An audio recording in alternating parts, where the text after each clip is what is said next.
Hello दोस्तों, नमस्कार। मेरा नाम अनूप मिश्रा है। मैं बिहार में पीजीटी पॉलिटिकल साइंस में बीपीएससी के थ्रू सिलेक्टेड टीचर हूं और मैं भी यहाँ पढ़ा रहा हूं। और मैं आप लोगों के सामने जहां जहां उत्तर प्रदेश, बिहार, मध्य प्रदेश, दिल्ली, हरियाणा पीजीटी से संबंधित वैकेंसी निकलेगी, उसकी जानकारी देने के लिए हम आपके सामने उपस्थित हुए हैं।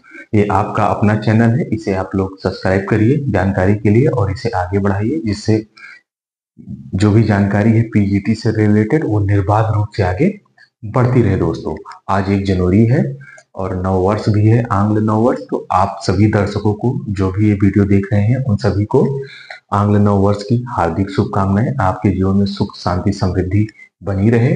आप सभी नित नई पावन ऊंचाइयों को प्राप्त करें, अपने समाज के साथ साथ उसी समाज में अपने माता पिता के नाम का रोशन करें। तो दोस्तों, आते हैं अपने मुद्दे पर। आज का मुद्दा है DSSB पीजीटी वैकेंसी का। तो 31 तारीख को नोटिफिकेशन आता है और एक वैकेंसी आती है DSSB, जिसको बोलते हैं दिल्ली सबऑर्डिनेट सर्विस बोर्ड, यानी कि दिल्ली अधीनस्थ सेवा चयन आयोग। वो पीजीटी यानी पोस्ट ग्रेजुएट टीचर की वैकेंसी निकालता है, जिसमें टोटल टीजीटी की जो पोस्ट है वो 432 है। 10 से 12 सब्जेक्ट में टोटल 432 पोस्ट आए हैं। किसी में 30 पोस्ट है, किसी में 20 है, किसी में 10 है, उसकी जानकारी हम आपको दे देंगे। पीजीटी जो वैकेंसी है, सबसे बड़ी खासियत इसकी क्या है कि यहाँ पे जब आपकी पीजीटी में जॉब लगेगी तो यहाँ पे 4800 ग्रेड पे की जॉब है और सैलरी इसकी 1 लाख के पार हो जाती है और इन हैंड में लगभग 90-95 हजार आपकी आती है। टीजीटी की लगभग 90 हजार आती है। तो उसका सबसे बड़ा रीजन ये है कि यहाँ पे एचआरए 20% से ऊपर मिलता है और जगह एचआरए 4% से 10% या 15% के बीच में रहता है। ठीक है दोस्तों, तो इसलिए यहाँ पे सैलरी ज्यादा हो जाती है और कहीं पर ट्रेवल अलाउंस नहीं मिलता है, लेकिन यहाँ अकेले 5400 रुपया पर मंथ आपको ट्रेवल अलाउंस मिलता है। इसलिए यहाँ की सैलरी जो है अन्य राज्यों की अपेक्षा पीजीटी की बहुत ज्यादा हाई हो जाती है। एक तो मेट्रोपॉलिटन सिटी है, तो इस वजह से भी। तो चलिए आइए दोस्तों, हम लोग चलते हैं पीजीटी वैकेंसी के बारे में जानकारी ले लेते हैं जो वैकेंसी आई है।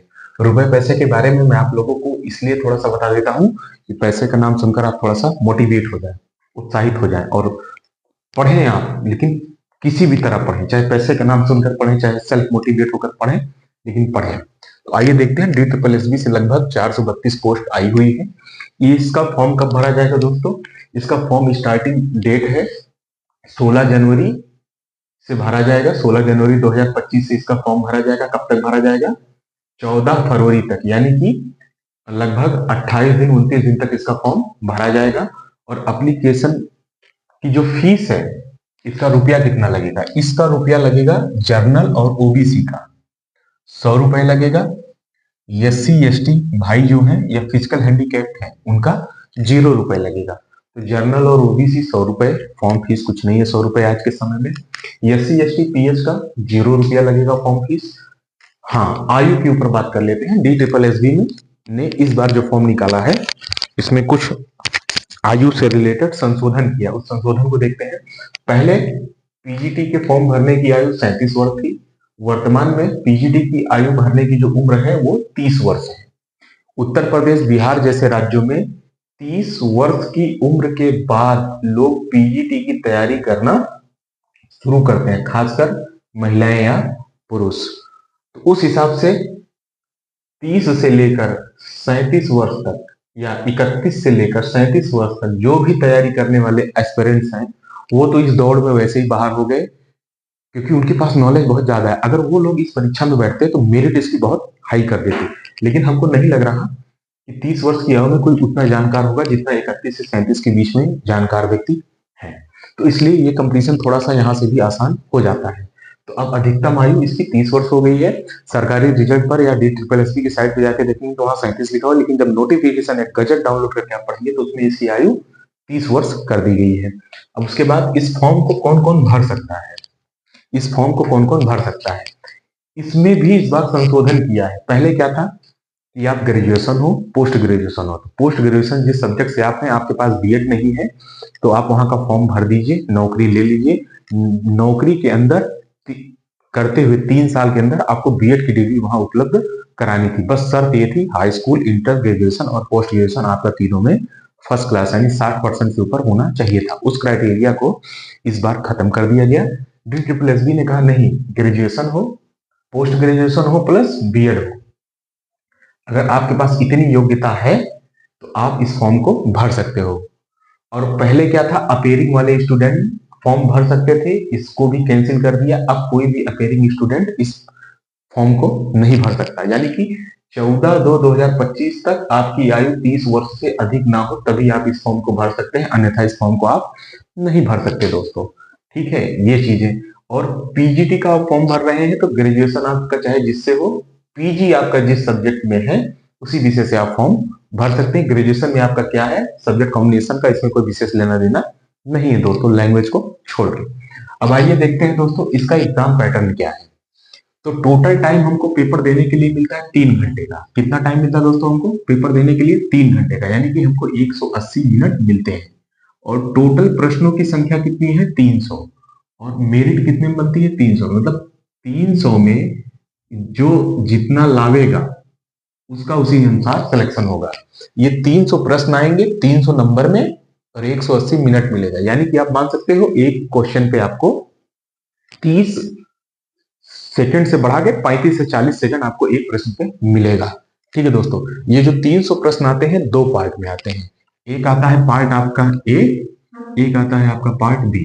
तो पार्ट ए में प्रश्न और पार्ट बी में प्रश्न क्या क्या पूछे जाते हैं, आइए इसको देखते हैं। पार्ट ए में 5 जगह से प्रश्न आते हैं। पार्ट ए में 20 नंबर का हिंदी आएगा, 20 नंबर का, 20 प्रश्न हिंदी का आएगा 20 नंबर का, इंग्लिश का 20 क्वेश्चन आएगा 20 नंबर का, मैथ का 20 क्वेश्चन आएगा 20 नंबर का, रीजनिंग का 20 क्वेश्चन आएगा 20 नंबर का, जीएस का 20 क्वेश्चन आएगा 20 नंबर का। यानी कि अगर इसमें से हिंदी निकाल दिया जाए तो इंग्लिश, मैथ, रीजनिंग और जीएस से पूरा आपको एसएससी सीजीएल का पैटर्न लगता है। यानी कि जो जिसका एप्टीट्यूड ये वाला पार्ट मजबूत होगा, इसमें जो ज्यादा से ज्यादा प्रश्नों को टच कर लेगा वही मेरिट में आएगा और वही आगे बढ़ जाएगा। ये 20-20 क्वेश्चन का स्लॉट आता है, 100 क्वेश्चन आता है। यहां पर मिनिमम आपको 80 प्रश्न तो सही करने ही करने हैं हर हाल में। और इसमें दोस्तों 1/4 नेगेटिव मार्किंग है, मतलब 4 प्रश्न अगर आपके गलत हैं और एक आपका सही है तो एक भी चला जाएगा आपका। ठीक है, ये तो हो गया पार्ट ए। पार्ट ए में 5 भाग, Hindi, English, math, reasoning, GS और 20-20 प्रश्न, पांचों से टोटल 100 प्रश्न हो गए। अब आते हैं पार्ट बी में। पार्ट बी में प्रश्नों की संख्या है 200। कितने नंबर का आएगा? 200 नंबर का। लेकिन जो 200 प्रश्न है इसको 10 स्लॉट में तोड़ा जाएगा। 20-20 क्वेश्चन का 10 स्लॉट बनाएंगे, तब जाके आपके 200 प्रश्न। और इसी में आपका टीचिंग एप्टीट्यूड यानी कि पॉलिटिकल साइंस को आप बच्चों को कैसे पढ़ाएंगे, जिसको हम पेडागोजी बोलते हैं, 20 क्वेश्चन लास्ट में वो भी आ जाएगा। 20 क्वेश्चन आपका आईसीटी का आ जाएगा और 20 क्वेश्चन आपका न्यू एजुकेशन पॉलिसी से। बाकी 150 140 के करीब आपके सब्जेक्ट से क्वेश्चन आ जाएंगे। पिछली बार ये वैकेंसी दोस्तों 2022 में आई थी, उस समय 161 मेरिट गई थी 300 में। कितनी गई थी मेरिट दोस्तों? 161 मेरिट गई थी, यानी कि हम कह सकते हैं 53% गई थी। किसमें दोस्तों? 100%। क्यों गई थी ये भी मैं बता रहा हूं। इस बार हम मान ले चलो 60% जाएगी। कितनी जाएगी? 60% चली जाएगी। तो 300 के हिसाब से 60% यानी कि 180 क्वेश्चन आप अगर मिनिमम करते हैं तो आप अपने आप को सेफ जोन में रखिए। उस हिसाब से इस सेक्शन में आपके 80 प्रश्न सही होने चाहिए और इस 200 प्रश्न में आपके 100 प्रश्न सही होने चाहिए। 100 और 80 कितने हो गए? 180। इस हिसाब से आप सिलेक्शन के करीब जा सकते हैं, अपना सिलेक्शन ले सकते हैं। अब इस एग्जाम की एक खासियत और है, ये एग्जाम ऑनलाइन मोड में होता है। ठीक है, दूसरी बात, जैसे मान लीजिए पार्ट आप पेपर देने बैठे, पार्ट ए खुल गया। पार्ट ए में आपका 20 क्वेश्चन हिंदी का स्लॉट आ गया। अब तुम सोच रहे हो नहीं पहले हम अंग्रेजी सॉल्व करेंगे, तो हिंदी ऐसे है, हिंदी की जगह आपने अंग्रेजी क्लिक कर दिया, ये पीछे वाला निकल गया, अंग्रेजी वाला सेक्शन आ गया। तो इंग्लिश का जब क्वेश्चन सॉल्व करके सोचोगे हिंदी वाले सेक्शन पे जाएं तो दोबारा वापस नहीं जा पाओगे। यानी कि जो भी आपको मिला है एक तरफ से सॉल्व करते हुए आना है। अगर किसी भी सेक्शन को स्किप करके आप अगले सेक्शन में गए तो पिछला सेक्शन आपका लॉक हो जाएगा, अगला सेक्शन नहीं खुलेगा। आधे से ज्यादा बच्चे यही गलती करते हैं इस परीक्षा में, इसलिए मेरिट इतना कम जाती है।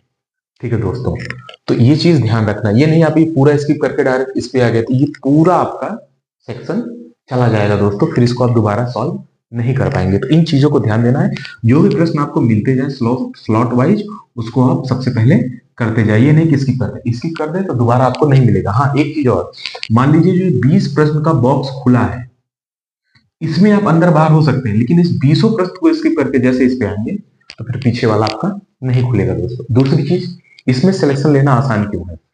आज के जितने भी युवा वर्ग के हैं लड़के, लगभग वो साइंस साइड होते हैं इंटर, तो उनकी बेसिक मैथ अच्छी होती है। अगर यहाँ पर पार्ट ए में SSC CGL level pre level तक की मेहनत अगर इसमें कर दें तो इसमें नंबर उठाया जा सकता है। अगर इसमें नंबर उठा लिया तो सब्जेक्ट में कई पार्ट होते हैं, कुछ पार्ट आपके मजबूत होते हैं, कुछ कमजोर। तो जो मजबूत पार्ट है आपके, आप सबसे पहले उस पार्ट को अच्छे से पढ़िए, जो आपके कमजोर पार्ट है उनको थोड़ा सा रहने दीजिए बात के लिए। इस हिसाब से, इस स्ट्रेटजी पर अगर आप काम करेंगे तो आपको सफलता मिल सकती है। ये रहा DSSS पीजीटी से संबंधित समस्त जानकारी। अब टोटल 432 पोस्ट आई है। अगर आप कहिए तो मैं मोबाइल पे देख के बता दूं कि किस सब्जेक्ट में कितनी वैकेंसी है। आइए दोस्तों, हम थोड़ा सा मोबाइल का उपयोग करते हैं और आपको देख के बताते हैं कि किस विषय में कितनी वैकेंसी आई है। ठीक है, तो सबसे पहले एक चीज और बताना है। जैसे उत्तर प्रदेश में 2 आयोग है, एक लोक सेवा आयोग, दूसरा है आपका शिक्षा सेवा चयन आयोग। वैसे ही दिल्ली में 2 तरीके के आयोग हैं, एक को बोलते हैं NDMC, new Delhi municipal corporation, यानी कि ग्रामीण विद्यालय। एक है आपका डायरेक्टरेट एजुकेशन डिपार्टमेंट, DED। ये है होम मिनिस्ट्री के अंतर्गत, यानी सेंट्रल गवर्नमेंट से गवर्न होता है, और ये दिल्ली गवर्नमेंट से गवर्न होता है।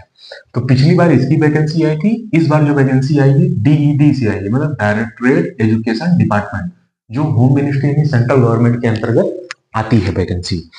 तो इसमें होने से फायदा यह है कि आपका वेतन नहीं रुकेगा, और वेतन महीना पूरा होने की 31 तारीख को ही आ जाएगा, अगले महीने आपको इंतजार नहीं करना पड़ेगा। जो भी सेंट्रल के द्वारा लागू भत्ते वगैरह होंगे वो आपको तत्काल मिल जाएंगे, उसमें कोई डिले नहीं होगा। अब आइए देख लेते हैं वैकेंसी। इस बार DED डिपार्टमेंट से वैकेंसी आई है। इसमें सबसे पहले लिखा है हिंदी पीजीटी का 70 पद पुरुष का आया है, 21 पद मेल का आया है, महिला का आया है। उसके बाद मैथ में 21 पद पुरुष का आया है, 10 पद महिला का आया है। उसके बाद फिजिकल एजुकेशन का 3 पद पुरुषों का आया है, 2 पद महिलाओं का आया है। उसके बाद फिजिक्स का कोई पद नहीं है। ठीक है दोस्तों, केमिस्ट्री का 4 पद पुरुषों का आया है, महिलाओं का 3 पद आया है। ठीक है दोस्तों, उसके बाद बायोलॉजी का 1 पद आया है पुरुषों का, 12 पद महिलाओं का आया है। इसके बाद इकोनॉमिक्स यानी अर्थशास्त्र पीजीटी से जिनको देना है, 60 पद पुरुषों का आया है, 22 पद महिलाओं का आया है। उसके बाद अगला है कॉमर्स से जो देना चाहते हैं, उसमें 32 पद पुरुषों का आया है और 5 पद महिलाओं का आया है दोस्तों। ठीक है, अब अगले आगे आ जाते हैं। अगला है हिस्ट्री से। तो हिस्ट्री से लगभग हाँ, हिस्ट्री से लगभग 50 पद पुरुषों का आया है, 11 पद महिलाओं का आया है। और उसके बाद जियोग्राफी यानी भूगोल की बात करें तो 21 पद पुरुषों का भूगोल से आया है, महिलाओं का 1 पद आया है। उसके बाद हम अगर पॉलिटिकल साइंस यानी राजनीति विज्ञान की बात करें, 59 यानी कि 59 पद पुरुषों का आया सबसे ज्यादा, और महिलाओं का 19 पद आया है। अगर हम बात करें सोशोलॉजी टीचर की, तो 5 पद पुरुषों का आया, महिलाओं का 1 भी पद नहीं आया। और अगर बायोलॉजी की बात करें पीजीटी की, तो पुरुष में 1 पद, वो भी जर्नल का आया है। इस प्रकार ये पद की विवेचना होगी। अब आप लोग पूछेंगे यहाँ आरक्षण संबंधी क्या नियम है, तो वो मैं थोड़ा आप लोगों को बता देता हूँ। दिल्ली के जो निवासी हैं, किसी भी अदर स्टेट के निवासी हैं जो फॉर्म भरते हैं जनरल कैटेगरी के, वो दिल्ली में भी जनरल में आएंगे। और दिल्ली के ओबीसी के निवासी को सिर्फ ओबीसी का फायदा मिलेगा। किसी अदर स्टेट के ओबीसी कैंडिडेट दिल्ली में फॉर्म भरता है तो भी जनरल में काउंट होगा। पहली चीज, दिल्ली का SC ST और फिजिकल हैंडीकैप्ड दिल्ली का है तो उसे आरक्षण का लाभ मिलेगा। लेकिन किसी अन्य राज्य का SC ST कैंडिडेट हो तो सेंट्रल गवर्नमेंट के द्वारा जाति प्रमाण पत्र बनवाकर दिल्ली में लगाएगा तो उसे दिल्ली में SC ST के अंतर्गत आरक्षण मिल जाएगा, वो किसी भी राज्य का विद्यार्थी हो, ये इस वैकेंसी में फायदेमंद है। दूसरी चीज, जो भी बहुत अच्छे पढ़ने लिखने वाले विद्यार्थी हैं, जो भी सक्षम है, अच्छे तरीके से जिनको जानकारी है, अपने विषय वस्तु की पकड़ है, वो दिल्ली में DSSS पीजीटी का फॉर्म नहीं भर पाएंगे, क्योंकि इसकी एज 30 वर्ष है। 30 वर्ष है, इसलिए कंपटीशन अपने आप बहुत कम हो जाता है। पिछली बार 162 मेरिट गई थी, हम सोच रहे इस बार 180 जाएगी। तो क्यों ना हम और आप सब एक प्रयास करें और इस वैकेंसी को निकालें और सुख समृद्धि पाएं अपने परिवार को भी। ठीक है दोस्तों, मेरी जानकारी अगर आपको अच्छी लगी हो तो कृपया मुझे प्रोत्साहन देने के लिए आप लोग मेरे चैनल को सब्सक्राइब करिए और लोगों के बीच शेयर करिए और उन्हें भी इस चैनल के बारे में बताइए। वो लोग भी इस चैनल से जुड़े। ये आपका अपना परिवार है, इस परिवार को बढ़ाने की जिम्मेदारी दोस्तों आपकी है। आप अपने से छोटों को प्यार दें, बड़ों का सम्मान करें और आप अपने व्यक्तित्व को इस प्रकार विकसित करें कि महिलाएं समाज में आपसे सुरक्षित महसूस करें।